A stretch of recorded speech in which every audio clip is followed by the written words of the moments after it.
You want to go on the circling thing? Circling thing. That could be like 12 rides here. The first ride in this area that was added was that. It was called, what was it called before? Falling Star. Well, the day it opened, it got stuck while it was moving. It was moving about half speed, and for 45 minutes, I guess they didn't know how to unplug it, but it just kept going around and around and around. And the look on the people's face was like, are we ever going to get off of this thing? Well, there was really nothing else here. They had this platform over here. Many different things were here. The scrambler was here. They had a rock climbing wall. I believe at one point even the Pirate's Flight was there. I'm not positive. But there's been several different rides that were here on this platform. This was basically kind of like the end of the line for the park. But we're going to come back to the wild one. But I want to show you where some of the original layout was. But we'll go this way to just for convenience sake. When the place first opened, the wild one, that's when I started coming here in '86. In '87, I got my first season pass here, and I've had one ever since. But when they went to Adventure World in '92, they added the Python, which was over here. And when they put the Python in, of course they got approval for that because they didn't have approval in that area. I mean, there's approvals for a bunch of rides in this. I mean, like right over here, there's an approval for a log flume. They just got approvals for whatever they could. But the Python was over here. It was right up over here. And one of the founders of ACE used to work on the Python. And he worked in the far end over here. That's Roy Brashears. He lives in Pennsylvania now. But this was not much here. There wasn't much buildings here. At one point when it was Adventure World, it was a Middle Eastern themed area. No quizzes. Now, when Wild World was open in the 80s, one of the original rides here that they had that seemed to run the whole time was called the Whirlwind, and that sat right here in front of where the Python was, and that was the roundup that's now over in Gotham. So that sat here for quite a few years. But the stairs for the Python were over here, and that was also beneath is where all the employees went. That's the admin office is over on the beyond the trees there, and all of the food. There's a great big huge refrigerator building, and all the food comes from over there. So let's go to the kiddie area. Two-Face is here. Yeah, Two-Face also. I mean, Two-Face was here when they went Six Flags, and we all know that the famous story with that, with getting stuck. In Pennsylvania, one of the the TV stations reported that 200 people were stuck upside down on a roller coaster in Maryland. I don't know where they got 200 people, but somebody. Sorry. Was it for 20 hours straight? Yeah. Sounds about right. All right, let's go over here this way. Now, some of these little rides were actually here when it was Wild World. Not too many of them, though. I believe this is one of the rides that was here when it was Wild World. They had one of the rides was here where you see the circular area. They moved that over to the Whistle Stop Park.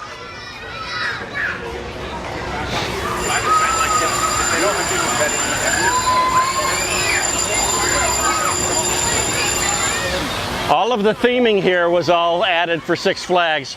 Before that, it was like a circus theming.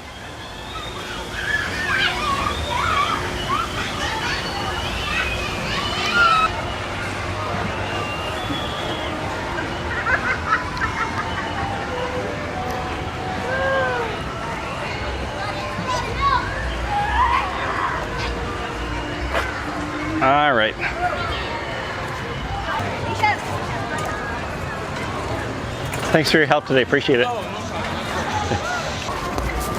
Now, back in the Wild World days, before the circus theming, they actually had a barn here and a petting zoo, and they had sheep and goats. They even had some snakes and some other types of animals. And over in that building was a bumper cars. When it went Six Flags, I think they had the bumper cars for 1 year, and then they took them out. But it was kind of sad.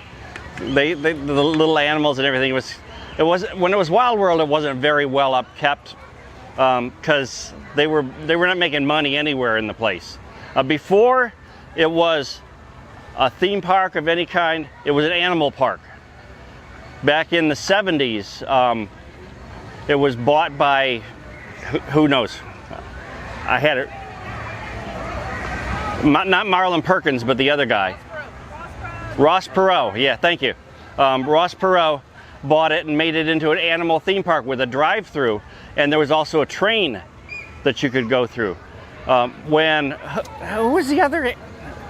Marlon Perkins had an assistant. I never can remember his name. Who is it? Anybody know? Huh?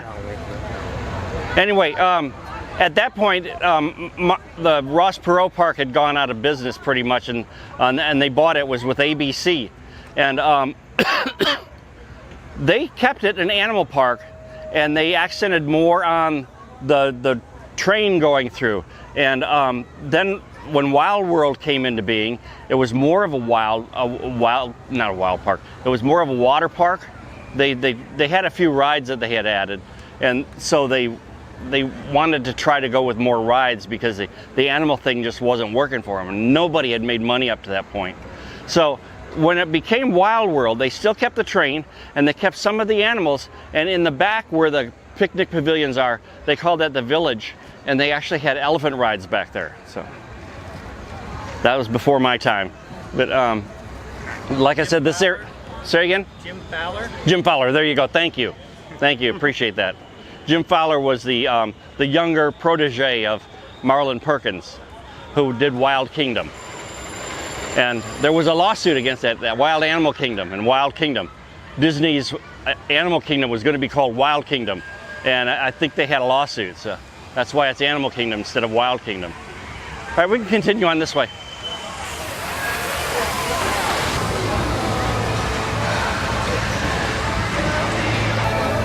One of my biggest pet peeves in this whole park is this carousel. And it's because the animals at the top of it do not look happy. In fact, if any of you know Ted Ansley, yes, his daughter would not get on the carousel because the animals didn't look happy. So I've always told them, give me a spray paint, give me some spray paint and a ladder and I'll fix it, because it's very easy. Well, they obviously haven't done that yet. The coaster went in when it was Six Flags. It was a smaller miler type coaster, and called the Cannonball. And 3 of us big acers got the ride stuck one time, because the chain only goes about halfway up the lift hill on those rides, and we were kind enough to let the little children get on first and go to the front. Well, we got stuck. It took them about 45 minutes for us to get unstuck, but it was fun. It was Steve Urbanowitz and me, if you know Steve. And Steve embarrasses easily, so he was mortified. And of course, there were a couple other people with us that didn't ride, and they just stood there and laughed at us for 45 minutes. So. But when it became Adventure World, they put in the antique car ride. Up to that point, we really didn't have one. There were no rides over here, and that bridge was actually a bridge that you could bounce on. Now it's solid. I guess that's for safety's sake. Another Adventure World edition was the teacups, and initially they didn't have a roof. So, all right, we'll go on to original buildings. Point where we're going to get a top spin that was going to go right here. The top spin showed up and sat behind Joker's Jinx for a half a year, and then it disappeared and one appeared up at Great Adventure. I don't think they're the same ride, but now original buildings. This was their original main gift shop, right here. And believe it or not, it was pretty much just inside the gate, almost. Just the other side of the bridge was the gate. This building over here is original, where the Johnny Rockets is. The theater back here was one of the original theaters. And also, this was a chicken place when it was Wild World. Now, if these buildings were here when Jim Fowler owned it, I'm not exactly positive. I didn't come here.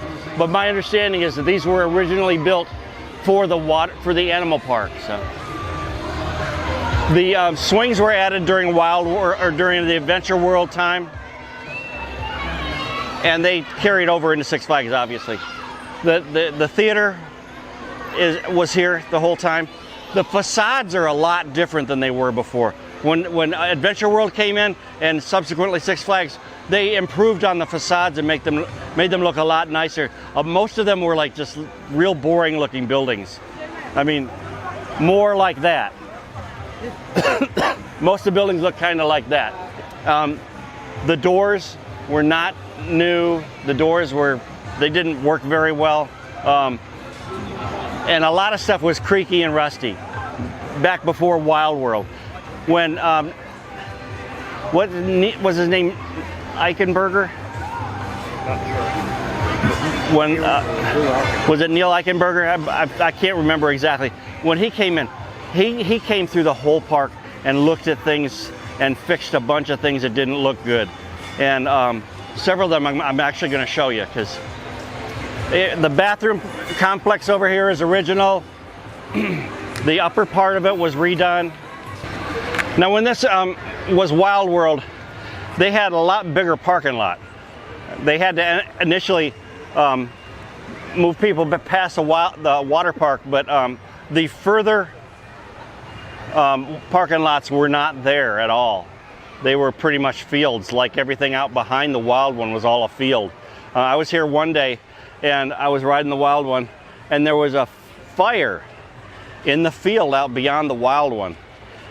And it was moving towards the coaster, and I thought for sure, I was pretty sure I was going to watch the destruction of a pretty historic coaster. But the fire truck showed up, and they got the fire out. It got within like maybe 10 yards of the Wild One, and before they got it out. But I was glad for that. And I think, you know, history shows that they've done a good job keeping the Wild One safe. So now, all of the ground stuff was not here. It was all just pretty much blacktop and stuff like that.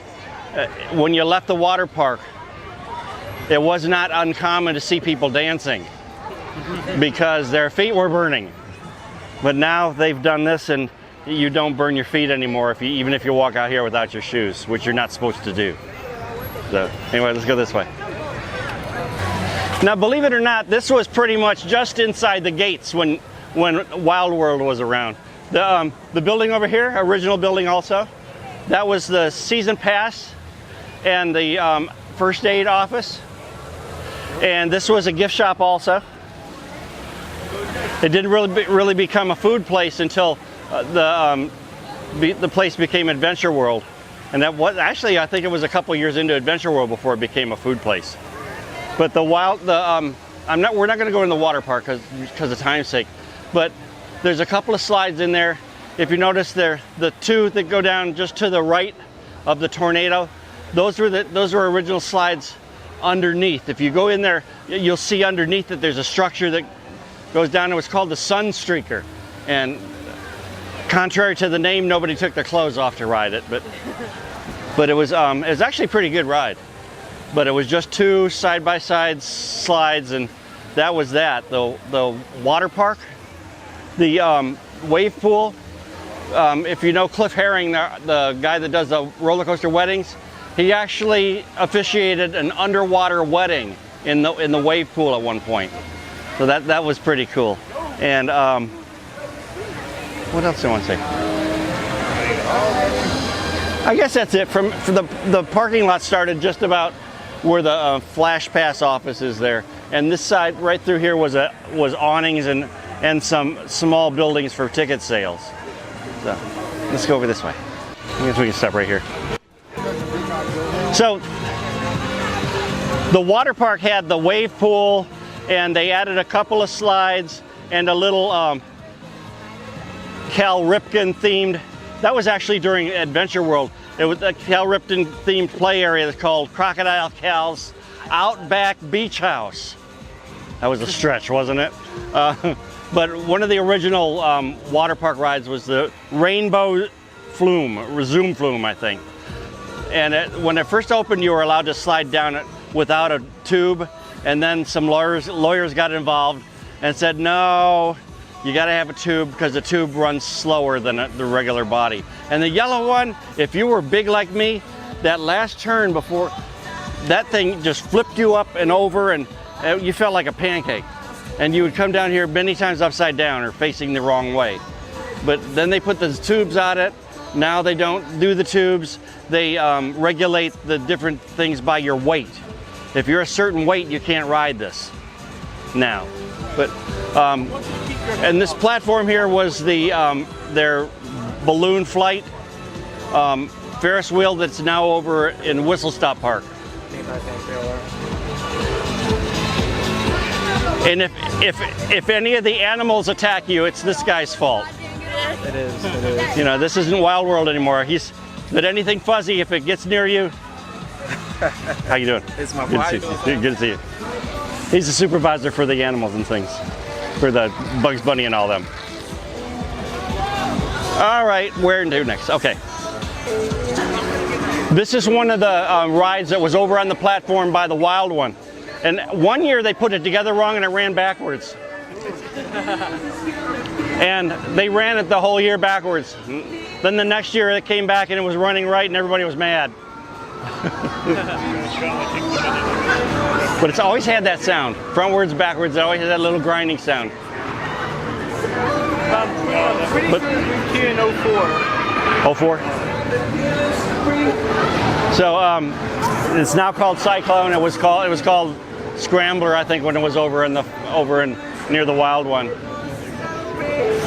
Now, behind here was a thing called the Rampage.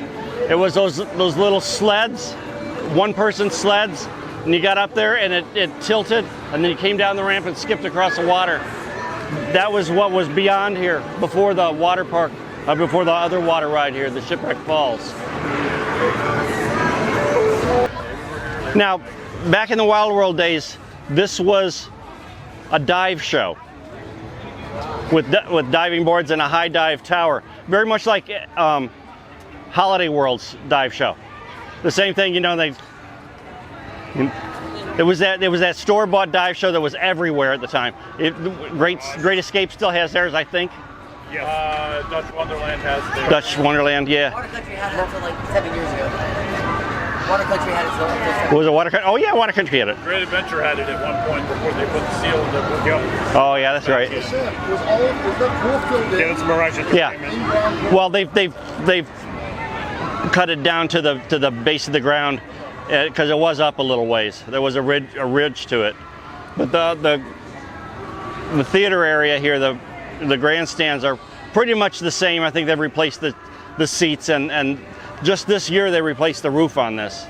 But back in the days when I was skinny and in shape, when I was in high school, I was on the dive team. And I was just talking to somebody here and they said, "Do you want a job?" Because I mean, at that point, I could still dive, and I can dive now. It just doesn't look good, but you know, I had to refuse them because taking the metro and buses from Northern Virginia to here took about 2 hours each way, and it was they didn't run buses on the weekend for some reason. They should have, so I could only have worked Monday through Friday. So I had to refuse, but you know what? That's the way it goes. Now, when it was Wild World, the end of the park was right there. Right where the bridge is there going into Coyote Creek.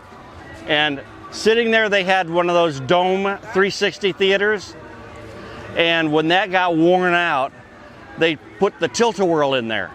In the building, they had a dome with the tilt-a-whirl over it. Now, when they went to Adventure World, they did the whole Coyote Creek area. And down there past those first few buildings on the right was where they had the Tilt-A-Whirl. And one year they had a tornado came through and did some damage, and it took part of the Tilt-A-Whirl and threw it up into the building, and apparently they didn't have parts, or they couldn't find parts, and the Tilt-A-Whirl met its demise by the tornado. So the Tilt-A-Whirl didn't stay after that. It's a shame. It was a nice ride, and it was a nice placement for it. But in '92, I believe, is when they built this area out, and in '95 is when the Mindy Racer came in.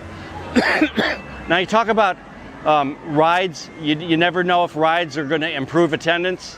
When they put in the Mindy Racer, the attendance here increased 25%. So, I mean, that in itself actually paid for the ride, and I'm sure it paid for the future of the park at that point in time. So, we'll walk up here to the wild one. Please check out Wikipedia. I've looked it over, and it's pretty accurate. There's some things missing, but some of that actually I covered today. This has pretty much always been their employee cafeteria, right back here. And this is another one of the pretty much original rides. It's been running forever. It was down for a year, I think, when they were looking for parts, but they found the parts and have been running ever since. But on the wild one, if you walk around and look at the structure, you can look under the existing structure and then see some of the areas where the track was. If you look over here, right about where the corkscrew is, you can see the very sharp pull-up that they used to have up into the turn.